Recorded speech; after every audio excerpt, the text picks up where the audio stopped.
Amen. Bonjour frères et sœurs. Bonjour. Nous avons écouté le développement de notre leçon qu'on a étudiée pendant une semaine. La maîtresse l'a expliqué de long en large. Elle a pris tout son temps pour bien l'expliquer, mais n'empêche, s'il y a quand même un point que quelqu'un ne comprend pas, il peut se manifester en levant la main. S'il y a un point dans cette leçon que quelqu'un ne comprend pas, il peut se manifester en levant la main. OK, il n'y a pas de question. La leçon nous dit la bonne terre ou de profondes racines. Oui. De profondes racines, et c'est ça nous avons résumé en dernière position quand la maîtresse a demandé d'expliquer la dévotion de la semaine passée. Et cette dévotion décrit bien la leçon. Cet arbre n'est pas tombé. Pourquoi? Parce qu'il a eu de profondes racines. Oui. Il s'est enraciné dans le sol. Oui. Et ces racines ont tenu bon quand ces racines ont tenu bon pendant la tempête. Amen. Si il ne s'était pas enraciné, cette tempête l'ôterait de la terre, l'enleverait de la terre, le détruirait. Pour lui, serait fini. Oui. Mais c'est ce que la leçon d'aujourd'hui nous dit, qu'il y a 4 terres. Oui. Et la première, la première terre sur laquelle est tombée ces graines, ces semences, n'a même pas pris le temps de pousser.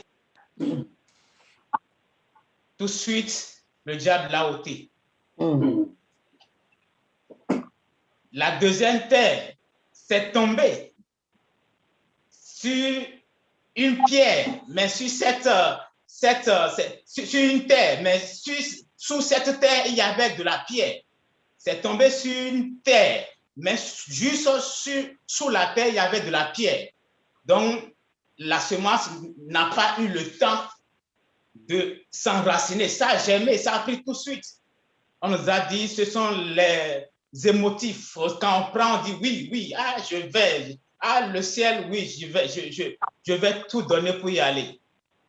Mais quand on évalue le prix, on va dire, mais non, c'est trop difficile. S'il faut payer ça pour aller au ciel, je ne peux pas.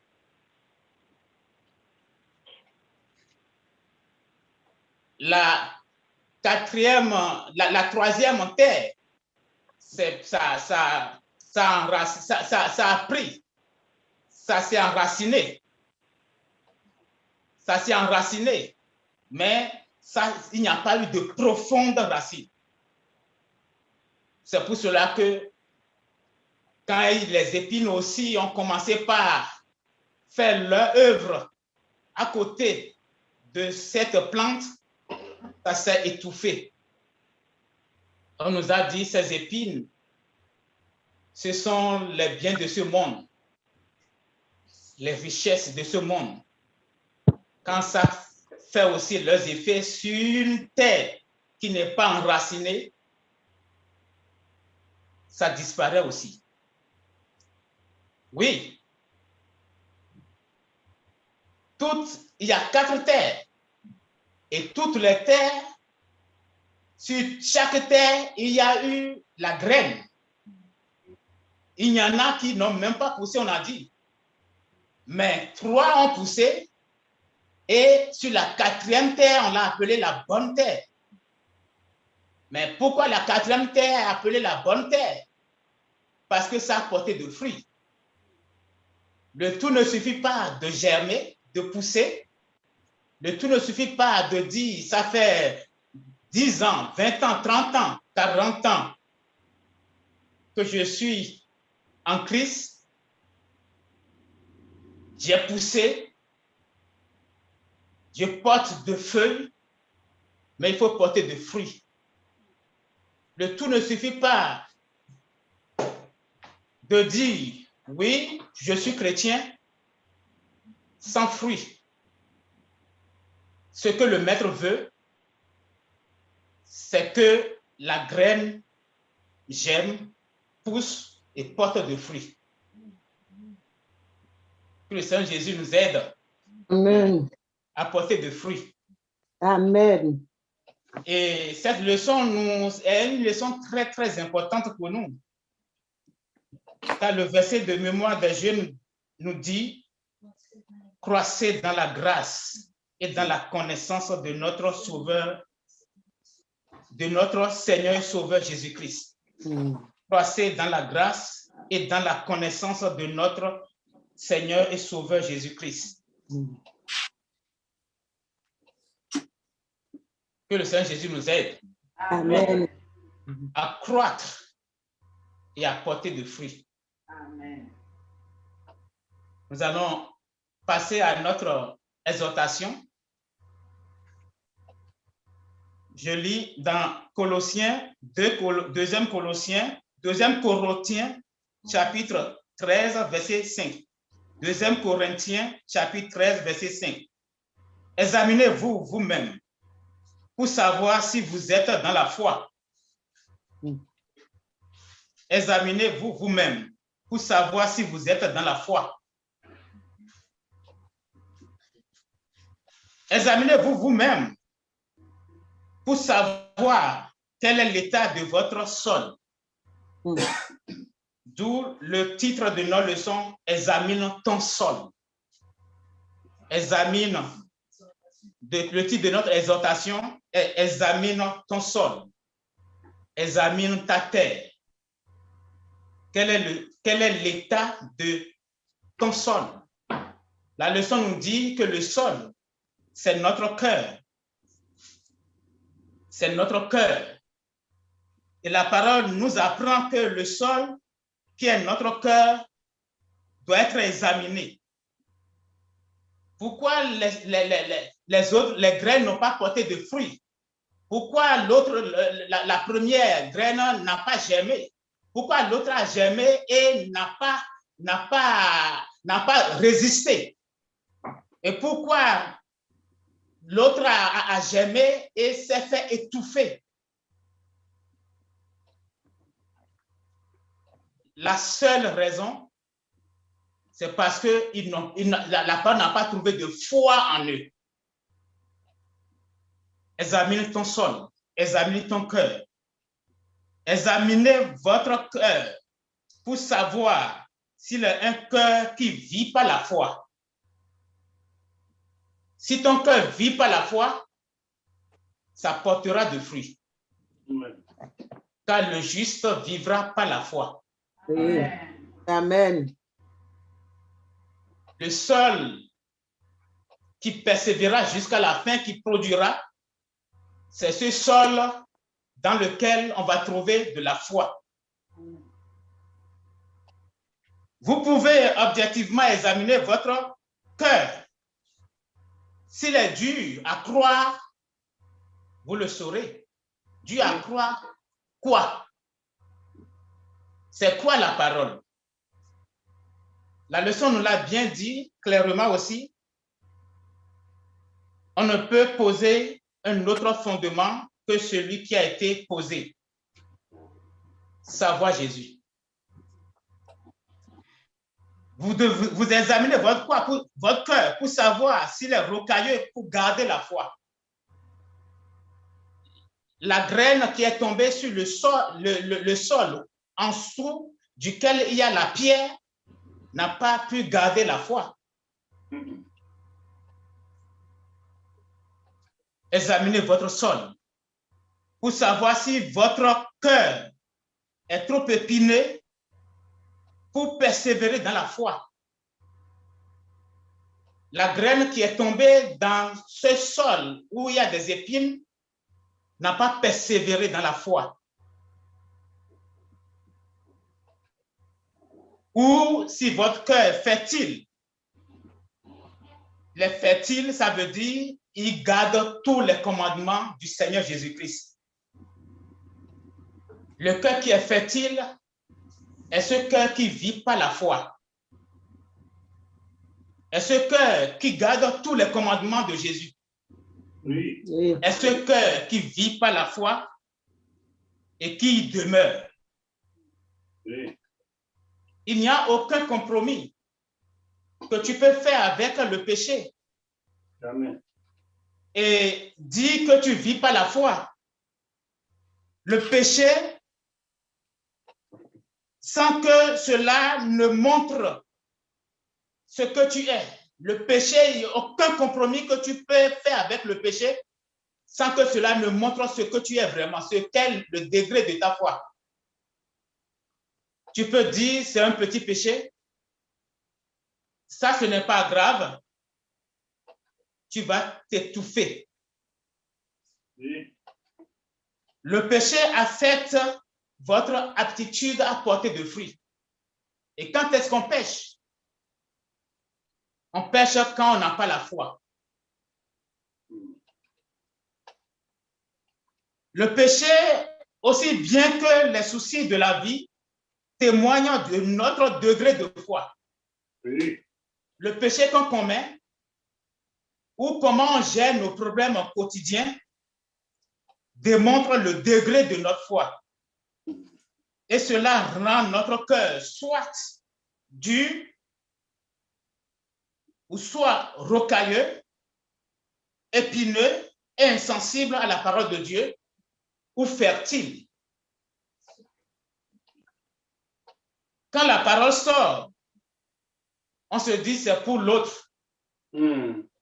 C'est de telle personne que ça parle. Ce n'est jamais pour soi. Or, le but d'une semence, ce n'est pas que de germer, nous l'avons dit, c'est porter de fruits. Mais porter quel fruit? Bon. Ici, le fruit qu'on porte, c'est pour l'accroissement du royaume de Christ. Porter de fruits, pourquoi? Pour que tu sois, pour que tu impactes, pour que les gens te voient et viennent aussi. Il dit, viens voir, viens goûter. De quel fruit s'agit-il? Ta vie, ton attitude amène-t-elle des gens à venir aussi à Christ, où ils se disent, si c'est ça on appelle chrétien, je ne le suivrai pas.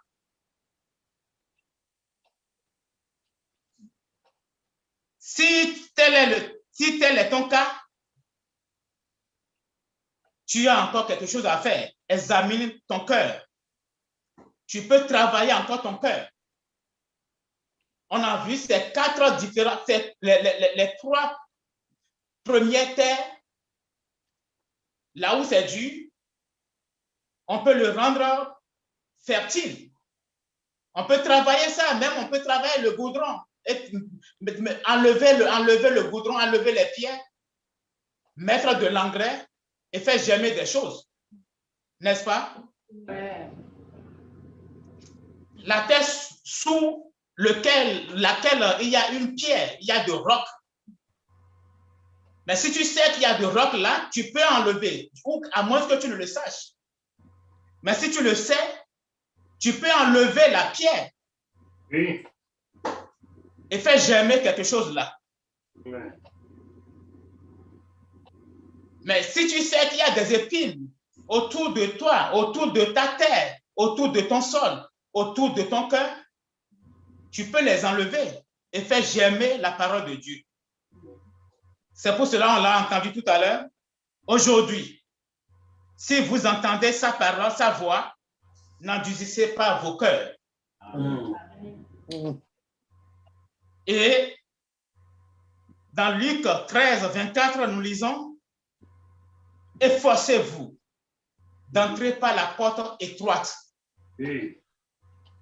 Il y a une porte étroite une porte qui va t'amener à travailler ton cœur, à travailler ton sol pour qu'il porte de fruits. Je vous le dis, beaucoup chercheront à entrer et ne le pourront.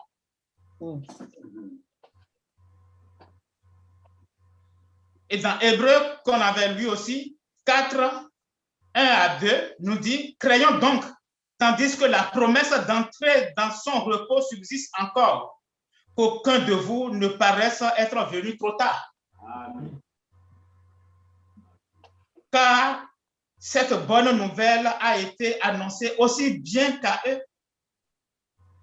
Mais la parole qui leur fut annoncée ne leur servit de rien, parce qu'elle ne trouva pas de la foi chez ceux qui l'entendirent. Cette bonne nouvelle n'a pas trouvé de foi. On a cité des gens chez Judas. Cette bonne parole n'a pas trouvé de foi chez Judas, ni chez les pharisiens. C'était trop beau pour eux pour être vrai. Voir Dieu en face d'eux, Dieu en personne devant eux, Dieu fait chair? Non. Pourquoi? Ils l'ont minimisé. C'est trop beau pour être vrai. C'est pour cela qu'ils ont minimisé la parole. Ils ont minimisé Jésus. Mais pourquoi Judas pourrait vendre Jésus s'il savait que c'était Emmanuel?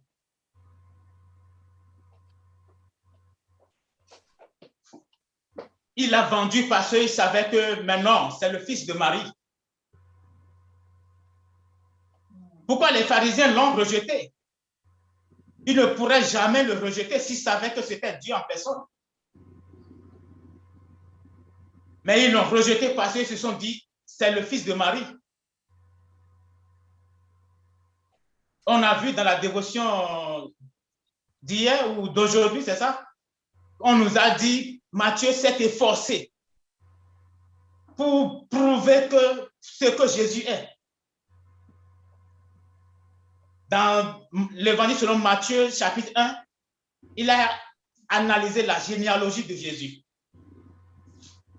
pour que les gens sachent qui il est. Parce que si on sait ce qu'il est, on doit l'aimer, on doit garder la foi, on doit porter de fruits. Jésus lui-même a dit, je suis le cep, vous êtes les sarments.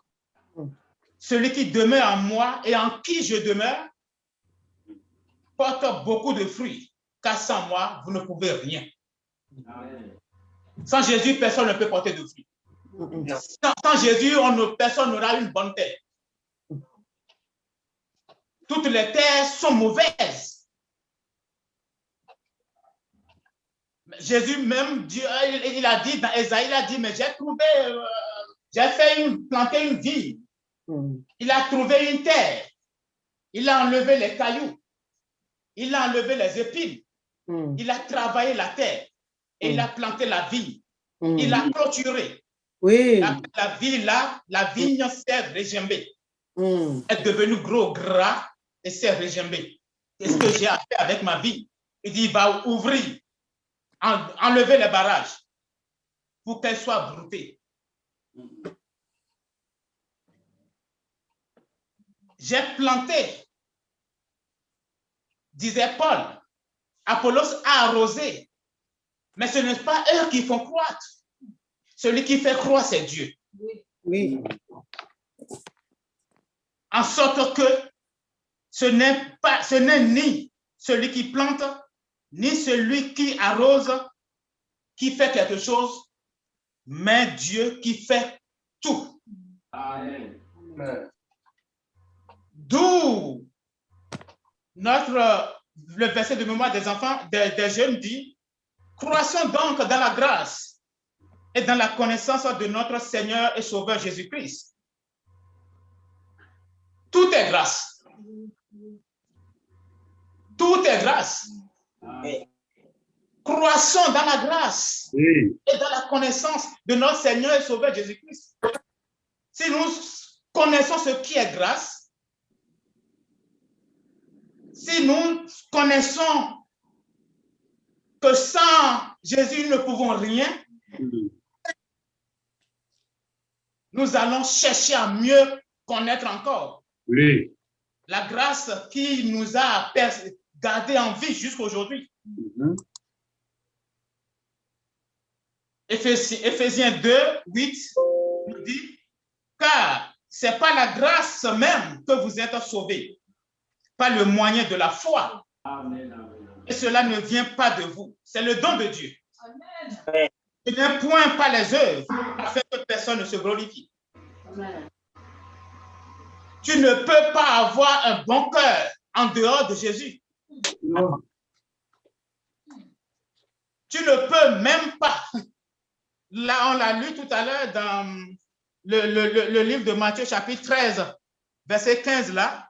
13, verset 15. La maîtresse l'a lu tout à l'heure. Il dit, car le cœur de ce peuple est devenu insensible.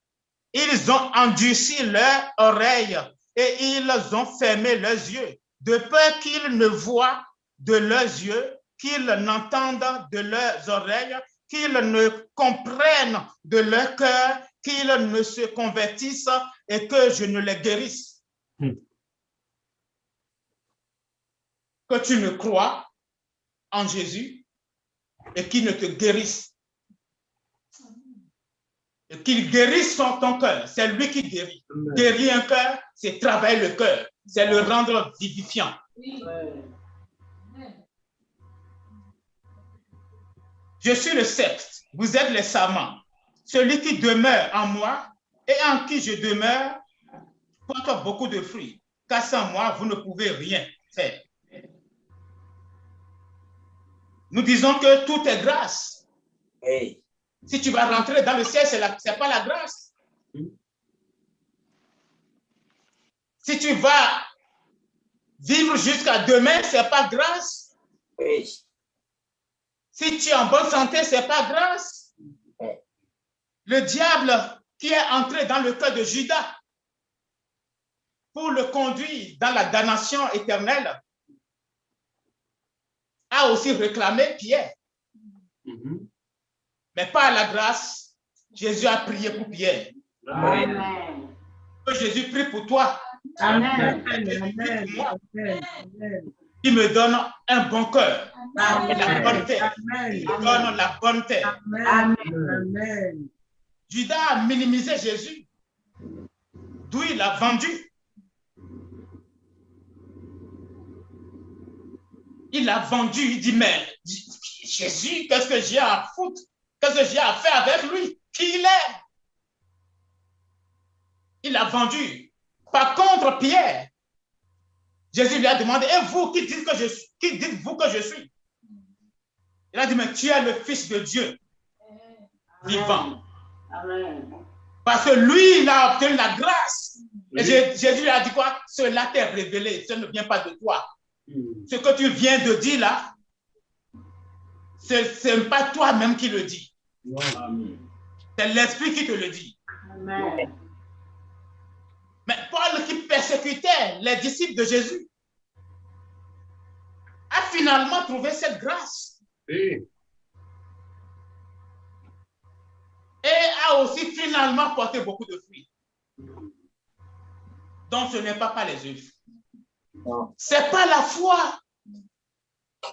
Ce n'est pas par les œuvres. Tu peux venir à l'église et dire, j'ouvre les yeux, je ne vais pas dormir, je vais écouter. Si cela ne te donne,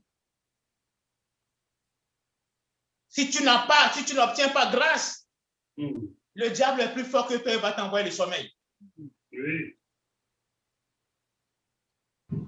C'est pour cela.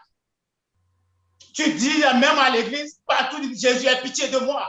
Fais-moi grâce. Fais-moi grâce. Je veux pitié de moi. C'est lui seul qui a payé le prix. Pour que quiconque croit en lui entre au ciel. Amen. Lui seul a payé le prix. Tu n'as pas payé le prix et tu ne peux même pas le payer.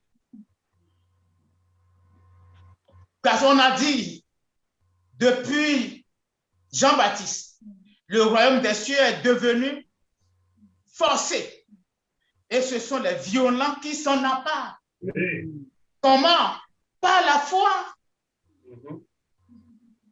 par la foi. Les violents par la foi, tout en honorant le Seigneur Jésus-Christ, par tout ce qu'ils font, par toutes leurs œuvres, pour marcher d'une manière digne du Seigneur et lui être entièrement agréable, portant des fruits en toutes sortes de bonnes œuvres et croissant par la connaissance de Dieu. Amen. Mais qui est Jésus? C'était le grand titre de la leçon. Mhm. Qui est Jésus? La parole de dire, il est le consommateur de la foi. Mhm. C'est en lui qu'on croit et c'est quand on croit en lui qu'on est justifié. Amen. Abraham a cru en lui et cela lui est imputé par justice. Oui. Et on dit, car Dieu a donné son Fils unique afin que quiconque croit en lui, il est quoi? Colossiens 2:9. Car en lui habite corporellement toute la plénitude de la divinité. En lui habite corporellement toute la plénitude. Tout ce qu'on appelle Dieu habite en Jésus. Amen. Tout ce qu'on appelle Dieu le Père, Dieu le Fils, Dieu le Saint-Esprit, Dieu le Créateur, Dieu le Sauveur, habite en Jésus. Oui.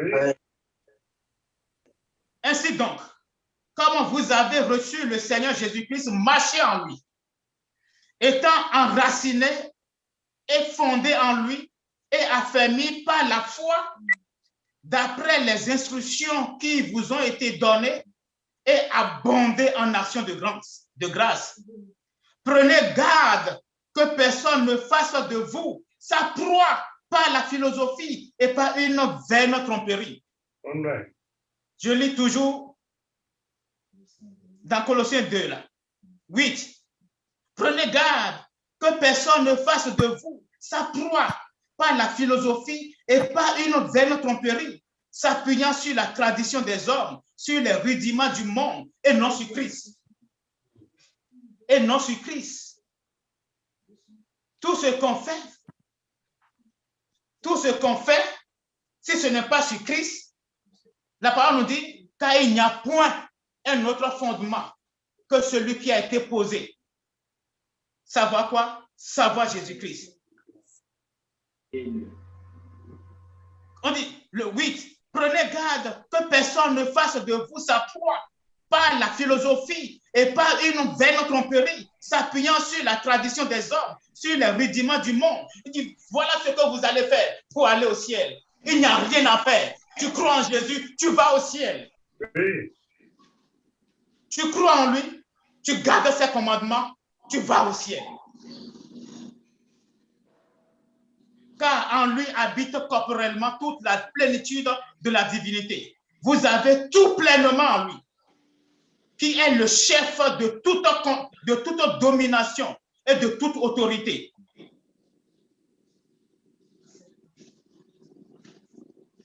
Tout est grâce. Sans la grâce, tu n'iras pas au ciel. Parce que tu ne peux pas payer le prix. Un seul l'a payé pour ouvrir la porte, c'est Jésus. Amen.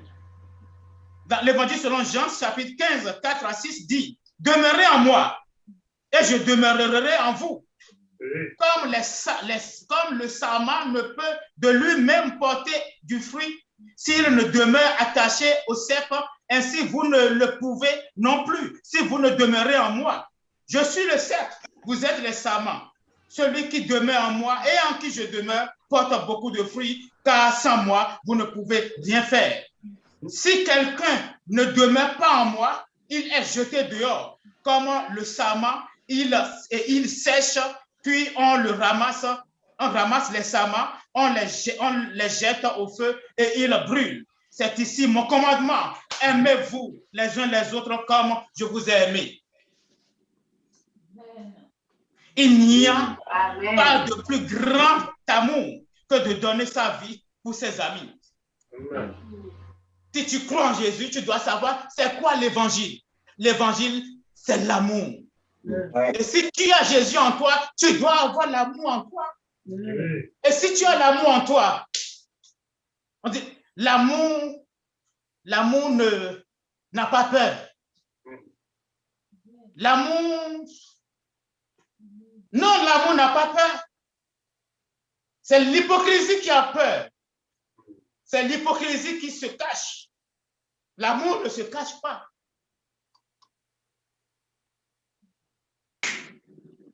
Il n'y a pas de plus grand amour que de donner sa vie pour ses amis. C'est Jésus a donné sa vie pour que nous allions au ciel. Que faire donc? Paul a trouvé la bonne solution. Paul a dit, Paul s'est concentré. Il a dit, Paul s'est concentré sur Jésus, considérant toute autre chose comme de la boue. Et il a porté beaucoup de fruits. Il a dit, dans Philippiens 3, 8, 9, Philippiens 3, 7, 8, 9, 7. Mais ces choses qui étaient pour moi des gains, je les ai regardées comme une perte à cause de Christ. Et même je regarde toutes choses comme une perte à cause de l'excellence de la connaissance de Jésus-Christ, mon Seigneur, pour lequel j'ai renoncé à tout. Et je les regarde comme de la boue afin de gagner Christ. Amen. Amen. Tu peux tout renoncer pour gagner Christ. Si tu renonces, si tu te concentres sur lui. C'est ce que Josué demandait depuis Moïse. C'est ce que Moïse et Josué demandaient aux enfants d'Israël. Il dit, concentrez-vous sur Dieu. Concentrez-vous sur lui. Concentre-toi sur Jésus. Concentre-toi. Comment tu construis? Il dit, il n'y a pas un autre fondement que celui qui a été posé, savoir Jésus. Mais si quelqu'un construit sur ce fondement si tu construis sur ta foi avec les choses de ce monde, Dieu te préoccupe. Ah, je dois faire ci, je dois faire ça, je dois faire ci, je dois faire ça. Tu t'éloigneras, alors tu ne vis pas par la foi. Salomon, Judas et Damas se sont concentrés sur les choses de ce monde et n'ont pas porté de fruits. Mais la bonne terre, c'est Jésus lui-même. Amen.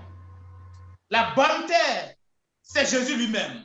Quand ce jeune homme disait, le jeune riche disait à Jésus, bon maître, Jésus lui a dit, mais tu ne crois pas en moi et comment tu peux m'appeler bon quand il n'y a pas de bon en dehors de Dieu. Seul Dieu est bon. La bonne terre, c'est Jésus lui-même. Demeurer en Jésus, c'est garder ses commandements. C'est dépendre de lui. C'est vivre par lui et pour lui. Si tu vis par lui et pour lui, alors tu demeures en lui. Et si tu demeures en lui et lui demeure en toi, comme le chant qu'on a chanté tout à l'heure, 126, même à la fin de tout, pour aller au ciel, même pour le 126 nous dit quoi? Le dernier couplet nous dit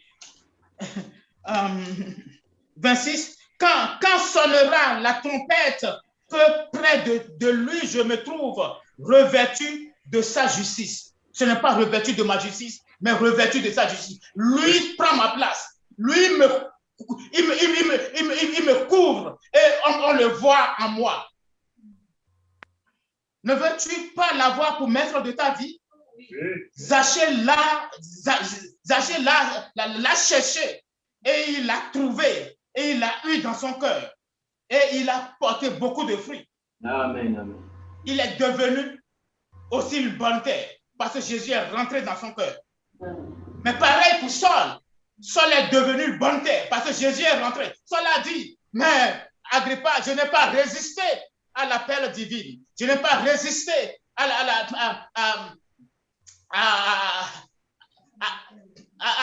l'appel, à cette vocation.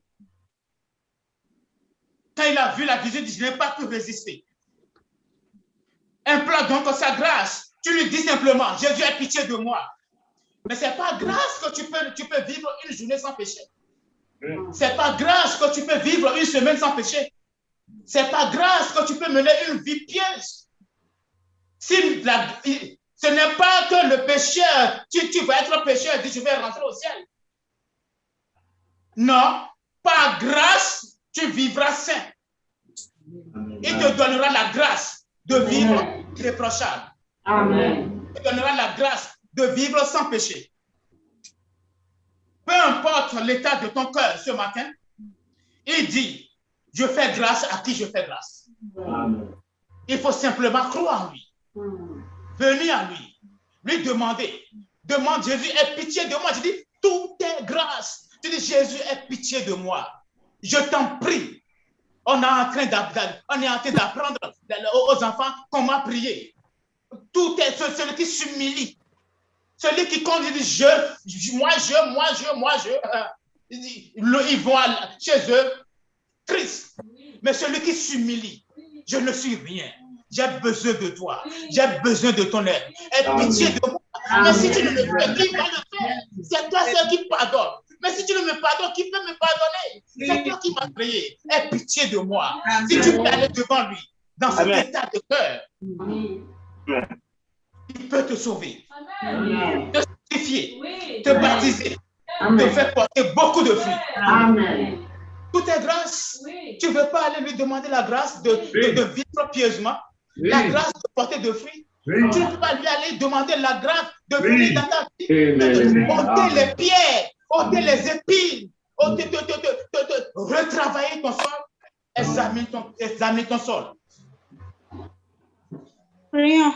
Seigneur Jésus, nous te remercions pour ce que de toute façon, Seigneur Jésus, accepte nos remerciements. Seigneur Jésus, nous sommes là, nous avons entendu, Seigneur Jésus. Nous voulons que cette parole grandisse en nous. Seigneur Jésus, viens nous aider ce matin. Viens nous aider à avoir la foi en toi. Viens nous aider à marcher viens nous aider à faire ta volonté. Prie pour chacun de nous, Seigneur Jésus. Descends au milieu de nous, sauve, sanctifie et bâtis le cœur et sois avec nous au nom du Seigneur Jésus. Amen. Amen. Aie pitié de moi. Pitié de moi, Jésus. Jésus, me voici.